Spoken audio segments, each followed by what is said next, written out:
কিভাবে সম্ভব এই হারানো ঐতিহ্য গৌরব ফিরিয়ে আনা? এটাই মূল কথা আসলে। আমাদের মানে অনেক আলোচনা, কিন্তু মূল কথা কিন্তু অল্প হবে। মানে আসলে কিভাবে পসিবল সেই জায়গা থেকে ফিরিয়ে আসে।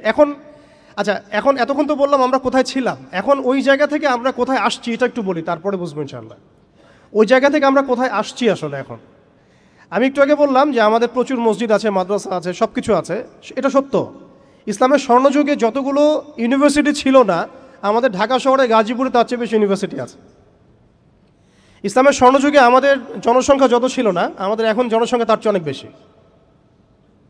আমাদের মিডিয়া, প্রযুক্তি, আমাদের অস্ত্রশস্ত্র, আমাদের রাষ্ট্র, সব কিছু অনেক বেশি। কিন্তু কোন জায়গা থেকে পিছিয়ে আসছি, আমরা কোন জায়গায় আছি, এটা ডিল করতে হবে। এবং ডিলিংসটা এক্সটার্নাল অবজারভেশন দিয়ে করলে হবে না, ইন্টারনাল অবজারভেশন দিয়ে করতে হবে। খিদির আলাইহিস সালামের মতো বাহ্যিকভাবে অনেক কিছু মনে হবে, অনেক ইসলামিক দল আছে, অনেক মুসলিমদের সংখ্যা অনেক, একটু আগে বললাম মসজিদ মাদ্রাসা সব কিছু অনেক বেশি, সবই ঠিক আছে। কিন্তু ইন্টারনালি আমাদের কিছু বিষয় দেখতে হবে। ইন্টারনালি কি নাই আমাদের মধ্যে? এক নাম্বার, ইন্টারনালি সেই রাজনৈতিক বৈশ্বিক ক্ষমতা আমাদের হাতে নাই, প্রথম কথা। এবং এটা আমাদের জন্য লজ্জার। একটা সময় ছিল যখন আমরা এগুলো সব হাসিল করেছিলাম, প্রথমে তারা আমাদের কাছ থেকে যেটা কেড়ে নিয়েছে তা হচ্ছে রাজনৈতিক ক্ষমতা। তারা আমাদের কাছ থেকে প্রথমে ব্যক্তি জীবনে ধর্মের স্বাধীনতায় হস্তক্ষেপ কেউ করেনি। কুফাররা, জায়নিস্টরা, কাফের, ফাসেক, মুশরিক, মুনাফিক, এদের যে ঐক্য জোট ছিল, তারা প্রথমে আঘাত করেছিল আমাদের খিলাফায়। তারা প্রথমে আমাদের ব্যক্তি জীবনে এসে আঘাত করেন, নামাজ পড়তে পারবা না, পর্দা করতে পারবা না, গরুর গোশত নিয়ে হাঁটতে পারবা না, দেখলেই পিটায় মেরে ফেলবো, এই জায়গায় তারা আগে আঘাত করেনি আমাদেরকে। তারা আমাদেরকে সবার আগে আঘাত করেছে রাজনৈতিক জায়গায়। আমাদের খেলাফা কনসেপ্ট তারা ভেস্তে দিয়েছে, ভেঙে দিয়েছে, বাইতুল মুকাদ্দাসকে লিবারেট করেছে। এরপরে সেই খেলাফা কনসেপ্টটাকে দূর করে দিয়ে তারা 50 থেকে 57টার মতো ক্ষুদ্র ক্ষুদ্র রাষ্ট্রে আমাদেরকে বিভক্ত করে দিয়েছে। এরপরে শুধু তাই নয়, এটা তো গেল বিভক্তি, কাঁটাতারের বেড়ার, যেটাকে আমরা নাম দিয়েছি জাতীয়তাবাদ। তারা প্রথমে আমাদের মাদ্রাসাগুলো বন্ধ করে নাই, তারা ওয়াকফ বিল দিয়ে এইভাবে আমাদের মাদ্রাসা, আমাদের মসজিদ, ভূমিগুলোকে দখল করে নাই।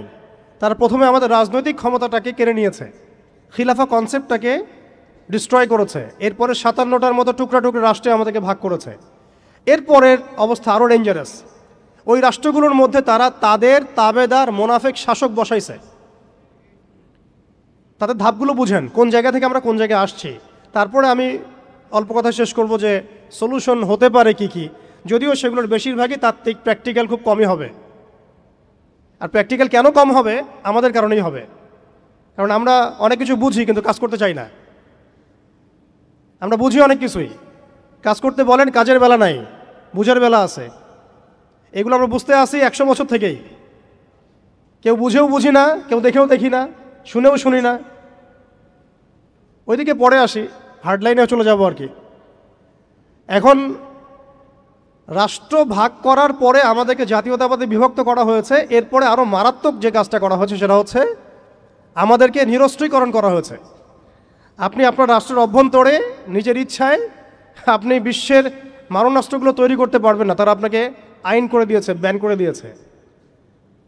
তারা আমাদের রাষ্ট্র ব্যবস্থার মধ্যে ইউনাইটেড নেশনসের মতো মুসলিমদের ইউনাইটেড মুসলিম অর্গানাইজেশনগুলোকে দমন করেছে এবং সেগুলো গঠন করতে আমাদেরকে দেয় নাই, উল্টা তারা সেগুলো করেছে ঠিকই। এরপরে তারা আমাদের রাষ্ট্র ব্যবস্থাগুলোর মধ্যে ওই মোনাফেক শাসকদেরকে বসিয়ে জনগণকে শাসন করিয়েছে। এখনও করে যাচ্ছে, আগামীতেও হয়তো করে যাবে। আমরা সবই বুঝি, কিন্তু আমাদের চিন্তাগুলো কেন জানি মসজিদ পর্যন্ত সীমাবদ্ধ হয়ে যাচ্ছে। এরপরে যেটা হয়েছে আরও মারাত্মক, ওই রাষ্ট্রগুলোর মধ্যে তারা 5টা, আমি বলি দেবতা, 5 দেবতা ঢুকিয়ে দিয়েছে। 5 দেবতা কি? আগে ছিল 4 দেবতা, লাত, উজ্জা, হবল আর মানাত। লাত, উজ্জা, হবল আর মানাত নিশ্চয়ই পড়েছেন আপনারা সিরাতের মধ্যে। এগুলো ছিল আবু জেহেল, আবু লাহাবদের দেবতা। তারা কিন্তু এই দেবতাগুলোর পূজা করত আল্লাহকে পাওয়ার জন্যই। তারা বলতো মা না'বুদুহুম ইল্লা লিয়ুকাররিবুনা ইলাল্লাহি যুলফা, আমরা শুধু এই কারণেই এই লাত, উজ্জা, হবল, মানাতের ইবাদত করি যাতে তারা আমাদেরকে আল্লাহ পর্যন্ত পৌঁছে দেয়। এখনও এই 4-5টা দেবতার আমরা পূজা করছি, বাট এগুলো ভিজুয়াল না, এগুলো হচ্ছে আদর্শিক, ফিলোসফিক্যাল। যেমন একটা হচ্ছে ডেমোক্রেসি, নিতে পারবে না অনেকে কথাটা, যে ডেমোক্রেসি একটা দেবতা হয়ে গেছে এখন, ইনভিজিবল দেবতা, এটা একটা দেবতা হয়ে গেছে। কি দাড়িওয়ালা কি টুপিওয়ালা সবাই পূজা করতেছে, সুবহানাল্লাহ। মানে অবাক হয়ে যাবেন, রিপোর্ট করছে টিভিতে, আপনারা কি চান, এই গভর্নমেন্ট কয় বছর থাক, এই গভর্নমেন্ট কয় বছর থাক, আপনি কি ইলেকশন চান, আপনি কি চান না। অডিয়েন্সের সাধারণ আমজনগণের জবাব হচ্ছে, না আমরা ইলেকশন চাই না, ইলেকশন দিয়ে কি হয়, খালি এক জালেম যে আরেক জালেম আসে, আমরা এইসব ইলেকশন চাই না, আমরা চাই ভালো কোনো সরকারি ব্যবস্থায় থেকে যাক আরও 10 বছর। মানে সবচেয়ে ভালো যে চিন্তাটা তাদের, সেটাও গণতন্ত্রের বাইরে যেতে পারে না। সরি, সবচেয়ে ভালো তাদের ইনসাফপূর্ণ যে চিন্তাটা মাথা থেকে আসে, সেইটাও এই দেবতাগুলোর বাইরে যেতে পারে না, ওই পূজার মধ্যেই চিন্তা। আমরা চাই এরকম একটা গভর্নমেন্ট আসুক, এই পদ্ধতি থাক, এবং আরও 10 বছর তারা দেশ চালাক। মানে ইসলামে যে আল্লাহ প্রদত্ত একটা রাষ্ট্র ব্যবস্থা আছে, একটা ইসলামী শাসন ব্যবস্থা আছে, এই কনসেপ্টটাই নাই। নামাজ পড়ছে মাশাআল্লাহ, রোজা রাখছে, হজ উমরা সবই করছে, বাট কেন জানি পলিটিক্যালি রাষ্ট্র ব্যবস্থা, ইসলামের যে রূপরেখা আছে বা ইসলামের যে একটা সুন্নাহ আছে, নবী সাল্লাল্লাহু আলাইহি ওয়াসাল্লামের যে একটা রেখে যাওয়া উসওয়াতুল হাসানা আছে, এইটাই মানুষ মানতে পারছে না বা বুঝতে পারছে না। জাযাকাল্লাহ। আপনারা অবচেতন শব্দটার সাথে পরিচিত কিনা? একটা হচ্ছে আমরা জেনে বুঝে একটা কাজ করি, একটা হচ্ছে না জেনেও করি অবচেতন মনে। তো এটা একটা দেবতা, ডেমোক্রেসি একটা দেবতার নাম, যেটার পূজা করছে এখন মানুষ সারা ওয়ার্ল্ডে। আরেকটা হচ্ছে এইথিজম, নাস্তিকতা। আরেকটা হচ্ছে, আমি লিখছিলাম সকালবেলা, একটা শব্দ বের হয়েছে আর কি লিখতে লিখতে, একটা হচ্ছে ডেমোক্রেসি, একটা এইথিজম, একটা ন্যাশনালিজম, একটা কমিউনিজম, আর একটা হচ্ছে সেকুলারিজম। 5টা শব্দ বললাম আর কি। এখনকার এই বিশ্ব ব্যবস্থায় ইসলামী খেলাফতকে দূর করে দিয়ে, উম্মাকে বিভক্ত করে দিয়ে, মুনাফিক শাসকদেরকে বসিয়ে ইন্টারনালি প্রত্যেকটা রাষ্ট্রে এই 5টা দেবতা বসানো হয়েছে। ডেমোক্রেসি, এইথিজম, আর বললাম কি ন্যাশনালিজম, একটা কি বললাম, কমিউনিজম এবং সেকুলারিজম, DANCS, কিছুটা ড্যান্সের মতো আর কি। আসলে এরা বিশ্বকে নাচাচ্ছেই, এরা এইসব মতবাদ দিয়ে বিশ্বকে নাচিয়ে বেড়াচ্ছে আর কি। তারা নিজেরা নাচে না এগুলোতে, বরং তারা এগুলোর মধ্য দিয়ে মুসলিমদেরকে নাচায়। যদিও এটা এক্স্যাক্টলি ড্যান্স শব্দটা হয় নাই, কাছাকাছি হয়েছে আর কি। এখানে D আছে, A আছে, N আছে, C এবং S আছে।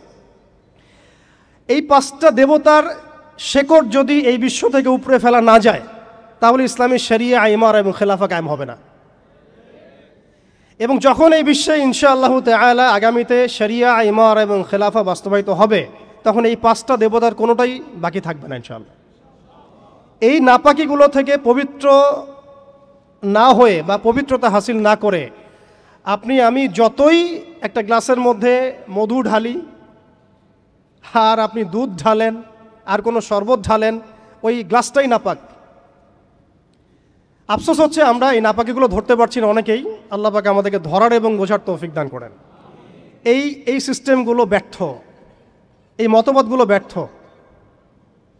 এই মতবাদগুলো তৈরি করা হয়েছে আমাদেরকে শাসন করার জন্যে। এই মতবাদগুলো আমাদেরকে গিলানো হয়েছে আমাদেরকে ডমিনেট করার জন্যে, আমাদেরকে পশ্চিমাদের দাস বানানোর জন্যে, জায়নিস্টদের দাস বানানোর জন্যে, IMF-এর কাছে লোনের হাত পাতার জন্যে, কোনো ডিসিশন নেওয়ার আগে, রাষ্ট্রের কোনো ডিসিশন নেওয়ার আগে ইউনাইটেড নেশনসের কাছে এই ভিক্ষার ঝুলি পেতে দেওয়ার জন্যে, আমাদের চোখের সামনে আমাদের ভাই বোনদেরকে নির্মমভাবে হত্যা করলেও আমরা টু শব্দ করতে পারবো না এই জন্যে। ইভেন আমাদের দেশের 99% মানুষও যদি শরিয়া চায়, তবুও রাষ্ট্র ব্যবস্থা এটা চাইবে না, কারণ রাষ্ট্র ব্যবস্থা এই তন্ত্রমন্ত্রগুলো দ্বারা দীক্ষিত। এর মধ্যে আরও আছে মানবরচিত সংবিধান, আরও আছে মানবরচিত বিচার ব্যবস্থা, আরও আছে আল্লাহর হালালকে হারাম করে ফেলা, আল্লাহর হারামকে হালাল করে নেওয়া। পুরো একটা তাগুতি এবং কুফরি সিস্টেম আমাদেরকে দেওয়া হয়েছে। কোন জায়গা থেকে? খেলাফা অ্যাবলিশ করার পর থেকে। আমরা কোথায় ছিলাম এটা আমাদেরকে বুঝতে হবে, এখনকার প্রবলেম কি সেটাও বুঝতে হবে, ক্রাইসিসগুলো, তারপরে আসতে হবে সলিউশন কোথায়। এগুলো ক্রাইসিস। তারপরে ডেমোক্রেসি দিয়ে কি করা হচ্ছে এটা আপনারা অনেকে জানেন, কিন্তু অনেকে আবার বুঝেনও না। এটা দিয়ে আল্লাহর হালালকে হারাম করা যায়, আল্লাহর হারামকে হালাল করা যায়। এটা দিয়ে আল্লাহর জমিনে মানুষের শাসন কায়েম করা যায়। এটার ধোয়া তুলে যে কোনো মুসলিম কান্ট্রি আক্রমণ করা যায়। আরব বসন্তের ধোয়া তুলে কি করা হয়েছে আমরা দেখি নাই?